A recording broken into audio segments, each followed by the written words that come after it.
تو حضرت عمر فاروق رو رہے تھے، کہنے لگے کہیں تمہارے حقوق تو نہیں پامال کرتا رہا؟ تو آپ کی اہلیہ نے جب سنا تو وہ کہنے لگے عمر مجھے تو بڑا پرانا شکوہ ہے، آپ کا جاہ و جلال اتنا تھا میں بات نہیں کر سکی۔ عمر تم نے سارا دن مسجد میں گزار دیا اور ساری رات نقاب اوڑھ کے مدینے کی گلیوں میں گزار دی، میں تو زندگی کی کوئی خوشی دیکھ ہی نہیں سکی۔ چاہ تو میرے اندر بھی تھے نا کہ میرا شوہر کچھ گھڑیاں بیٹھتا، کہیں مجھے لے کے جاتا، تو میں تو کچھ نہیں دیکھا، مجھے بڑا شکوہ ہے۔ تو حضرت عمر کہنے لگے چل اللہ کی رضا کے لیے معاف کر دے۔ بھئی معافی بیوی سے نہیں مانگی جا رہی، معافی اپنی غلطی کی مانگی جا رہی، یہ سمجھ لیں۔ بیوی کے لیے تو خاوند کا بہت بڑا مقام ہے نا، لیکن یہاں غلطی کس بات کی ہے؟ اپنی کمزوری پر غلطی کا اعتراف کر کے معذرت کا سوال کیا جا رہا ہے۔ تو حضرت عمر کہنے لگے معاف کر دے، تو اہلیہ کہنے لگی میں نہیں معاف کرتی، میری شرط پوری کرے۔ فرمایا وہ کیا؟ فرمانے لگی قیامت میں جب اللہ آپ کے لیے جنت کا حکم دے گا تو آپ میری سفارش کریں گے اللہ کی بارگاہ میں؟ سفارش کریں گے یا اللہ مجھے کپڑے دھو کے دیتی تھی، میری عزت کی حفاظت کرتی تھی، میرے بستر کو پاک رکھتی تھی، کہیں گے؟ تو حضرت عمر فرمانے لگے تیرے ساتھ وعدہ رہا، رب نے اگر عمر کو اپنے فضل، اپنے کرم اور اپنے محبوب کے صدقے جنت دی تو عمر تیرے بغیر جنت میں نہیں جائے گا۔ عمل کا رستہ، عمل کا رستہ دیکھیں نا، 2 دفعہ استاد بات کرتا ہے، 2 دفعہ، اور کوئی زیادہ، ایک تو ہے نا کہ ایم اے اور جناب ایم ایڈ اور ایم فل اور پھر پی ایچ ڈی قسم کا استاد، ایک وہ جو matric P T C teacher ہے نا، وہ 2 دفعہ اسٹوڈنٹ کو کام کہے تو تیسری دفعہ وہ ناراض ہو جاتا ہے، کہتا ہے میں 2 دفعہ کہا ہے۔ بچے کو آپ 2 دفعہ کہتے ہیں اور اگر تیسری دفعہ کہنا پڑے تو غصہ آتا ہے نہیں آتا؟ بھئی تو نے اتنی دفعہ کہا تو سمجھ نہیں رہا بات کو۔ اور اگر اللہ کریم قرآن مجید میں سینکڑوں دفعہ کہے نماز پڑھو، سینکڑوں دفعہ، اور یہ بہانے کر رہا ہے، یہ بھی پروگرام بنا رہا ہے، پھر کہتا ہے میں بے چین رہتا ہوں، میں بے قرار رہتا ہوں۔ عمل کا رستہ اس کو اختیار کریں، آپ سکون میں رہیں گے۔ بد عمل آدمی اور بے عمل آدمی یہ ہمیشہ پریشان رہتے ہیں، ہمیشہ۔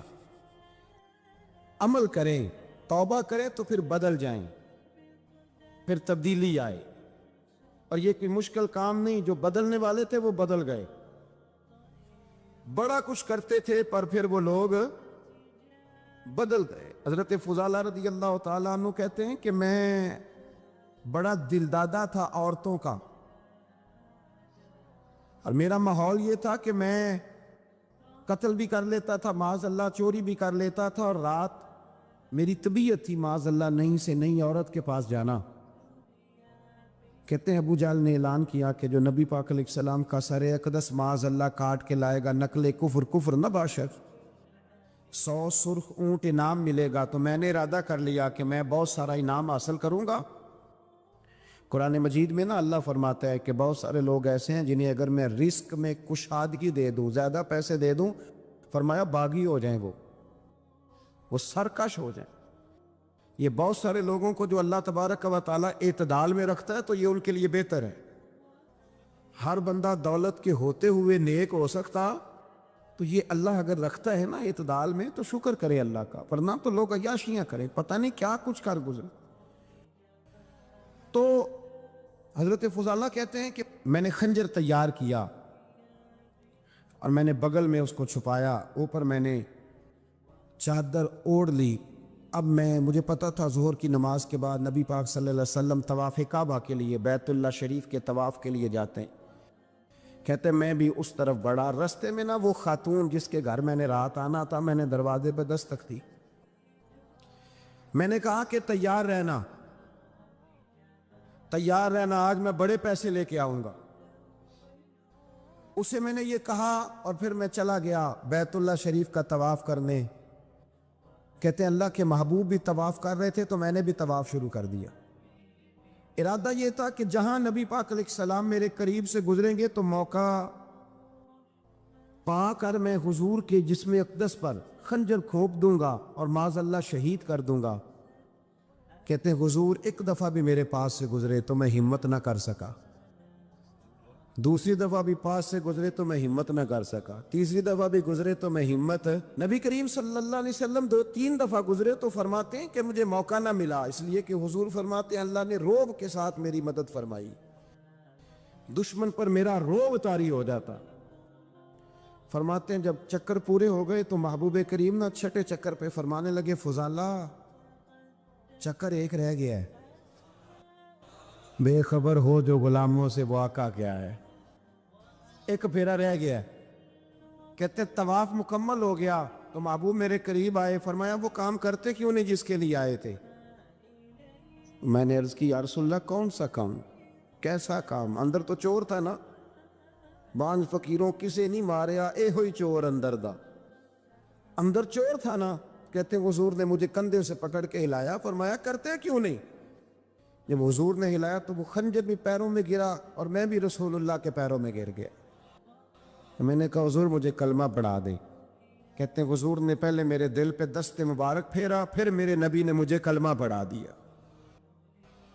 اب نہ مرید ہونے والا کہتا ہے کہ جی آہستہ آہستہ میں ٹھیک ہو جاؤں گا۔ اب وہ آہستہ آہستہ کا کیا ترجمہ ہے یہ بالکل سمجھ نہیں آتی۔ بھئی کسی بندے سے 5 لاکھ روپیہ لینا ہے تو اس سے وہ کہتا ہے جی میں آہستہ آہستہ دوں گا، 500 روپیہ دے دیا کروں گا روز کا، تو کہتے ہیں میری رقم خراب ہوتی ہے، پورے دو۔ اور نیکی کی بات جب آتی ہے تو کہتے ہیں حضرت صاحب دین اتنا سخت نہیں ہے، میں آہستہ آہستہ ٹھیک ہو جاؤں گا۔ اب میں مغرب عشاء پڑھنی شروع کر دیا میں نے، اب میں تسبیح لے لی ہے، کل میں نے بھی آہستہ آہستہ میں ٹھیک ہو جاؤں۔ یعنی رقم لینی ہو تو وہ آہستہ آہستہ قبول نہیں ہے، لیکن اور مکان کی رجسٹری اگر کرانی ہو تو مالک مکان کہے کہ آہستہ آہستہ کرا لو، کہتے پیسے پورے دیے، سویرے چل اور بیان دے۔ یہ کیا بات ہوئی؟ یہاں یہ جو ہمارا ماحول تھا نا کر لیں گے ہو جائے گا، یقین کریں لوگ قبروں میں چلے گئے ہیں پر مسجدوں میں نہیں آئے۔ ہر کام سے لوگ ریٹائر ہوئے پر گناہوں سے ریٹائر نہیں ہوئے، آخر تک تباہی اتر گئی لیکن لوگ بدلنے کو تیار نہ ہوئے۔ حضرت فضالہ کہتے ہیں ابھی میں نے کلمہ پڑھا، ابھی میں واپس آیا، رستے میں وہ بی بی کھڑی تھی، کہتے ہیں میں وہ شخص تھا کہ عورتیں مرتی تھی میرے اوپر اور کسی کی جرت تھی کہ وہ آئیں بائیں شائیں کرے، لیکن فرماتے ہیں میں بی بی کے پاس سے گزر گیا، پہلے تو اس کا خیال تھا رکے گا، لیکن جب میں رکا نہ تو دروازے پہ آئی، اور جب میں گزر گیا تو اس نے آواز دی، لیکن میں نے سنی انسنی کر دی، جب آگے بڑھا تو میرے پیچھے دوڑی۔ فرماتے ہیں مجھے پکڑ کے کہنے لگی فضالہ تجھے کیا ہوا، تو وہی نہیں جو یہاں سے گیا تھا؟ آپ فرماتے ہیں میں کبھی نہیں رویا تھا، میں کبھی نہیں رویا تھا، اور جب کہا نا تو وہی نہیں، کہتے میں نے سر اٹھایا تو میری آنکھوں میں آنسو تھے، میں نے کہا میں جو گیا تھا وہ نہیں ہوں، اب تو میں محمد عربی کا غلام بن گیا، اب میں وہ نہیں ہوں، اب نہیں ہو سکتا کہ کوئی میری نظر میلی ہو جائے، یہ کیسے ممکن ہے؟ اب نا اسلام کی تعریف ہم نے یہ کی ہے کہ خبردار کوئی ہمارے قریب نہ آئے، ہم کسی کو بات نہیں کرنے دیتے کہ ہم مسلمان ہیں، ہم بات نہیں کرنے دیتے۔ پتہ کیا بات ہے؟ ایک میری یہ تقریر ہوتی ہے ممبر پہ، اور ایک میرا عمل ہوتا ہے جب میں سفر کرتا ہوں، جب میں گاڑی میں بیٹھتا ہوں، جب میں دوستوں سے ملتا ہوں۔ جب ان دونوں باتوں میں تضاد آتا ہے نا، تضاد، تو لوگ تقریر کو جذبات نہیں کہتے، ایک فن بن جاتی ہے تقریر۔ آپ کو پتہ ہے نا وائزین نعت خواں کہتے ہیں میں نے محفل لوٹ لی، پھر لوگ شمار کرتے ہیں کتنے لوگوں نے سبحان اللہ کہی، پھر لوگ شمار کرتے ہیں کہ آج 5 بندے روئے بھی تھے جب میں تقریر کر رہا تھا۔ تو پھر یہ فن ہے، یہ جذبات کا اظہار۔ سمجھ لے بات کو کہ عمل جب آپ نہیں نہ کرتے عمل، تو آپ خود بڑے بے چین رہتے ہیں کہ یار یہ میں کیا کر رہا ہوں، یہ کون سا گورکھ دھندا ہے کہ میرا عمل صفر ہوتا جا رہا ہے۔ ہمارے ایک استاد تھے تو وہ فرمایا کرتے تھے کہ اگر پڑھے لکھے آدمی کو تم بے عمل دیکھو تو اس سے دور ہٹ جایا کرو ورنہ تمہیں بھی بے عمل کر دے گا۔ میں نے ان سے عرض کی، میں نے کہا حضور یہ کیا ہے؟ تو فرمانے لگے اپنے حضرت صاحب سے پوچھنا، وضاحت کریں گے۔ میں نے حضرت صاحب سے کہا جی عجیب بات کر دی ہے، علم والے بندے کے پاس بیٹھ کے تو علم آتا ہے۔ تو وہ فرما رہے تھے کہ علم والے بندے کے پاس اگر وہ بے عمل ہو تو بالکل نہ بیٹھنا۔ تو حضرت صاحب فرمانے لگا انہوں نے صحیح کہا ہے۔ اب بات بہت بڑی ہے، پتہ نہیں آپ کی سمجھ میں آتی ہے نہیں آتی، بہرحال کر دیتا ہوں۔ پڑھا لکھا بندہ اگر بے عمل ہو تو اس کے پاس ہے؟ تو میں نے کہا حضور کیوں؟ فرمانے لگے اس لیے کہ وہ اپنی بے عملی پر بھی دلائل دے گا، وہ بے عملی پر بھی دلیلیں قائم کرے گا کہ یہ وجہ ہے تو اس لیے میں ایسے کر رہا ہوں۔ تو چونکہ وہ بے عمل ہے اور ہے پڑھا لکھا، نبی کریم صلی اللہ علیہ وسلم کے غلام نہ پل بھر میں بدل جاتے تھے۔ اور اللہ تعالیٰ بھی نا بڑے موقع دیتا ہے ہمیں، بڑے موقع۔ حضور نے فرمایا جس نے ایمان اور احتساب کی نیت سے روزے رکھے وہ نئی زندگی کا آغاز کرے، اس لیے کہ اللہ نے اس کے پچھلے سارے گناہ معاف فرما دیے۔ میرے نبی کریم علیہ الصلوۃ والسلام نے فرمایا جو شخص بیمار ہو گیا، مریض ہو گیا، اور نسائی شریف میں فرمایا کہ 3 دن تک بستر پہ رہا اور اس نے شکوہ نہ کیا اللہ کا، اور جب وہ شفا یاب ہو کے بستر سے اٹھا ہے نا، تب اللہ نے اس کے پچھلے سارے گناہ معاف فرما دیے۔ اور فرمایا جو حج کرنے گیا، حج کر کے واپس آیا، اللہ کے حبیب فرماتے ہیں یوں سمجھے کہ میں آج ہی ماں کے پیٹ سے پیدا ہوا۔ بڑے موقع اللہ نے دیے، بڑے موقع، بڑے سارے موقع عطا فرمائے کہ میں تیرے پچھلے گناہ معاف کر دوں گا، تو بھی تو نئی زندگی کا آغاز کرنا، تو بھی تو شروع کرنا نئے سرے سے، تو بھی تو بدل کے آنا، تو بھی تو اپنے اندر تبدیلی پیدا کرنا۔ سالوں بیت گئے، ہمیں سالوں بیت گئے، تقریر کرتے، تقریر سنتے، قرآن سنتے، پورا پورا قرآن سنتے، ترجمہ اور تفسیر لوگوں نے پڑھ پڑھ کے بڑا بڑا جگہوں پہ لوگ دلائل دیتے، بات کرتے۔ کب وہ وقت آئے گا جب ہم عمل کریں گے؟ تھوڑا تھوڑا مجھے سفر کرنا پڑتا ہے، دنیا میں گھومتا رہتا ہوں، تو کچھ چیزیں ایسی ہوتی ہیں جو کبھی کبھی انوکھی ہو جاتی ہیں۔ میں ایک جگہ پہ تھا تو وہاں 4 5 6 عمرے کے ٹکٹ تھے محفل میں، تو ہمارے آپ کو پتہ ہے نا وہ تو دلیلوں والے لوگ ہیں، ان بیچاروں کو بھی کوئی دلیل نہیں ملتی۔ تو ایک صاحب مجھے کہنے لگا جی عمرے کا ٹکٹ دینا جائز ہے قرآن اندازی کر کے؟ میں نے کہا یار چلو جائز ہی رہنے دو، تیری مہربانی، کہ اب اس پہ بھی اعتراض آ گیا ہے۔ میں نے کہا 100% جائز ہے، کوئی اس میں کوئی ایسی بات نہیں ہے، لیکن اندازی تو شروع ہو گئی جو حدیث میں نہیں آئی، عمرے کے ٹکٹ والی ہے جائز، پر نبی پاک نے جس قرآن اندازی کا کہا تھا وہ کب ہوگی؟ حضور نے فرمایا تمہیں پہلی صف کے ثواب کا پتہ چل جائے تم قرآن اندازی کرو۔ وہ کس دن کرنی ہے؟ کس مسجد میں ہوتی ہے؟ حضرت عبداللہ ابن مسعود فرماتے ہیں تمہیں پتہ چلے اذان کا ثواب کتنا، تم قرآن اندازی کرو۔ کب کرنی ہے؟ کون پڑھے گا اذان؟ کون یہ آگے بڑھ کے کام کرے گا؟